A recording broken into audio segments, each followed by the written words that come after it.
Welcome back to the deep dive. Today we are opening up just a remarkable conversation. It's a deeply raw and unscripted look inside the life of one of the most visible content creators in the world right now. That's exactly right. And our source material here is so rare because it goes way beyond, the usual polished highlight reel. This is really a blueprint for understanding modern digital fame. So what's our mission today? Our mission is to move past the success stories and unpack the true, often unseen cost.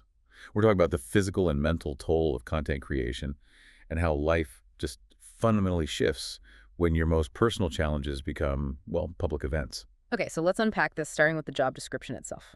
The streamer describes his work as, the ultimate dream, essentially hanging out with my friends and just streaming it. Yeah. He's building a brand and a lifestyle, sort of like Pat McAfee, but, hyper-focused on the digital space. It just sounds like pure freedom. It sounds like the perfect anti-job, yeah. But freedom comes with its own shackles. Yeah. And what's fascinating here is his analysis of the core mental challenge. The job provides what he calls instant gratification. That immediate hit. Exactly. That immediate hit based on viewer numbers, live chat comments, constant audience validation.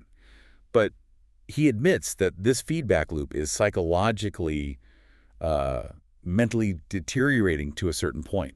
That's the crucial insight. Why deterioration? If you're getting all this positive reinforcement, why does it break you down? Is it like a form of digital addiction? I think it's the constant comparison and the lack of a true win state. In a normal job, you finish a project, you get a paycheck, you go home. Right, it's done. It's done. Mm-hmm. In streaming, the performance is perpetual. You're constantly chasing that peak live number, and when you hit it, the bar just immediately resets for the next day. The whole lifestyle requires you to perform every single day just to maintain, which is mentally exhausting. And if the mental toll wasn't enough, the physical reality is just bizarrely demanding. He detailed these tough things the public just does not consider. Like the instant smell issue. Yeah. We're talking about developing chronic body odor and bad breath from just constant high-stakes talking and tight, stressed body language, like tight arms. It's a remarkable detail, isn't it? It connects that internal stress with a physical manifestation. And he makes a brilliant point about the permanence of public perception in the digital age. Oh, yeah. If you smell bad or if you have bad breath, that is immediately shared. You can't refute smelling bad on the internet. If there's one clip of someone reacting, that public judgment sticks with you forever. That's the real psychological kicker. The fact that every minor flaw is potentially recorded, broadcast, and permanent. It reminds me, this is a weird detail, but I once dated a girl whose mouth faintly smelled of ham. Of ham? Yeah, ham. And it made going to the movies it was unbearable. You can't unnotice it. That's his point, exactly. Yeah. And just to grasp the sheer scale we're talking about here. Right. The streamer noted that at one point, when collaborating with a colleague, Jinx, Right. their concurrent live viewer count was larger than that of Thursday Night Football on Prime. That's not just a big audience. That's cultural dominance on a massive scale. They're competing with legacy media giants with, like, a laptop and a microphone. It's incredible. So, moving on, let's pivot from public success to the challenges of finding private grounding, especially with health. The streamer revealed this deep, fundamental skepticism of authority, particularly doctors. And it stems from a very personal history. This specific detail is necessary context for everything that follows about his health. Okay. He said that at birth, based on his facial features and the fact he was born with only one kidney, a doctor told his parents there was a high percentage chance he would have Down syndrome. Wow. And he says that early experience is the root of his distrust. It causes him to struggle to believe half the stuff that they say when he deals with medical professionals now. Which brings us directly to his ongoing health concerns. The source material calls his main health issue the single bubbler issue, a very visceral label for the pressure on his one kidney. And the symptoms he describes are, they're alarming. He says his urine is constantly really hot and dark, which is a classic, severe indicator of dehydration.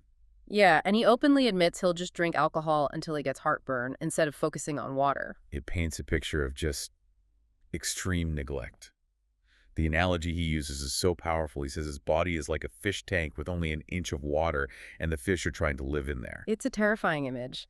And that lack of hydration plus the high-stress nature of his job leads to the long-term risk of a kidney stone. He even joked he's going to roll dice out of that stuff one of these days. And to pull on that thread for a moment, the sources actually drew a connection between kidney health and eyesight. They share common risk factors.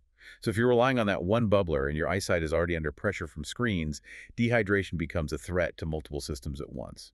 That constant anxiety over health and public performance must make finding any kind of private, stable life, especially a relationship, incredibly difficult. It creates a massive hurdle in the dating scene.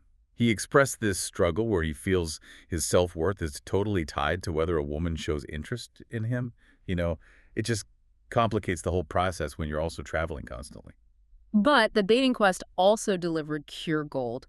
We have to talk about the time the Ole Miss football coach Lane Kiffin tried to play matchmaker. Oh, this story's amazing. Kiffin apparently put the streamer and his own ex-wife into a group chat, declared, "I'll leave you two alone."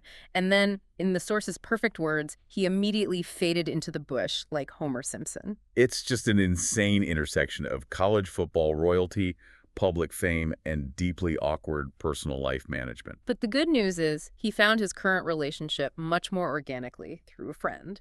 And crucially, she didn't know who he was at first. It stripped away that whole filter of fame. That's he. Yeah, and they bonded quickly, even if their first date was horseback riding, which ended with him comically eating shit while trying to get off the horse. But the defining quality of this partner, the thing that anchors him, is that she holds him accountable. He credits her for making him a better person, a true partner. And that internal accountability is the perfect antidote to that constant external validation loop we talked about earlier. He found a grounding mechanism outside the stream. Exactly. Speaking of chaos, let's address the biggest public challenge of his career. The scandal he calls D-Day and his public statement after, which he humorously titled the Sketch of the Union Address. This public address was massive. It got the most live viewers he'd ever had. Over 100,000 people tuned in to watch him be vulnerable. And the result was totally unexpected. Totally. By addressing it all openly, it made him feel instantly more open and free. It just removed the need to hide anything anymore. It was a public cathartic removal of shame.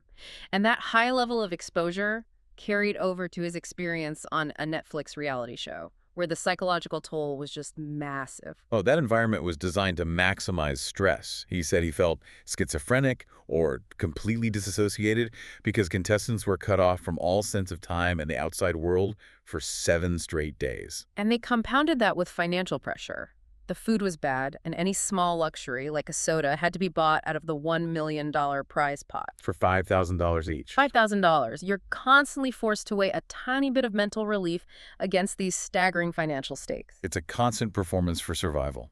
So shifting gears to his current professional obsession, college football. He's been deeply integrated into the SEC culture, attending 9 out of 11 games last season. And he prefers the college game over the NFL because the vibe is just funner, more electric, and way less transactional for the fans. He finds that connection between the fans and the team much more genuine. And the sources highlight this specific high-stakes lore that gets created, like the pressure around the Ole Miss versus Florida game. Right, because the Ole Miss fans desperately want to win, because they're afraid Florida is trying to lure away their coach, Lane Kiffin. The game becomes about defending their coach, not just winning a matchup. And the contrast in atmosphere within the same conference is fascinating. He talked about going from Vanderbilt to LSU. Oh, yeah. At Vanderbilt, the environment is so intellectual, he saw students reading in the stands or leaving games early because they had hedge fund meetings. It's just a perfect illustration of how the college game mirrors these regional and cultural attitudes. It gives them constant content. Finally, let's look at his creative aspirations. Beyond streaming, he's interested in acting. Specifically something with an improvisational, riffing vibe like The Office or Step Brothers. And he's already innovating his content structure. One new idea is geocaching streams, a GPS-enabled real-world treasure hunt. But the interesting part is the community ethos he wants. The give and take. Exactly. You find the container, you take something, but you have to replace it with something positive, like a poem or an affirmation. It builds community right into the game. That's a thoughtful concept, but I think the most provocative idea he had was a reality show called Influencers versus the Real World. The intent behind this show is so key. It's designed to directly counter the rage bait question. You know, that debate about whether streaming is a real job. So the premise is simple. Very simple. Force high-profile influencers to do genuinely difficult, blue-collar work like changing a wind turbine or fixing a sewer, pitting them against the actual experts who do those jobs every single day. That's brilliant commentary, really. Yeah. Using entertainment to address a serious cultural argument about labor. And just to end on a memorable human detail, he recalled the bizarre reality of those required sports checkups from his youth. The turn your head and cough moment. Yes, where the doctor held the penis while the patient coughed. And he contrasts that with the current advice for self-exams, which is to gently roll each testicle between your thumbs and fingers. He humorously compared that specific motion, To shopping for avocados. a truly perfect and unforgettable image to cap this off. It really is. So if we synthesize this entire deep dive, the streamer's life is the ultimate paradox of the digital age. He has the dream job, but that joy is undercut by this constant cycle of mentally deteriorating, instant gratification, and intense public scrutiny. Right down to his single kidney. Yet that same exposure, especially with addressing struggles like D-Day openly, gives him a level of freedom and authenticity that many traditional celebrities just never get. And this conversation about removing shame is the ultimate takeaway. I mean, we all carry hidden struggles. The secrets we fear will define us if they're exposed. But he found that once that shame was aired publicly and accepted, it lost its power. It just stops consuming mental energy. So this raises a really important question for you, the listener. If you could immediately remove the shame associated with one of your biggest personal struggles, regardless of the outcome of the situation itself, how quickly could that shift improve your own mental health? It's a powerful thought to consider. Yeah. Thank you for joining us on this deep dive. We'll see you next time.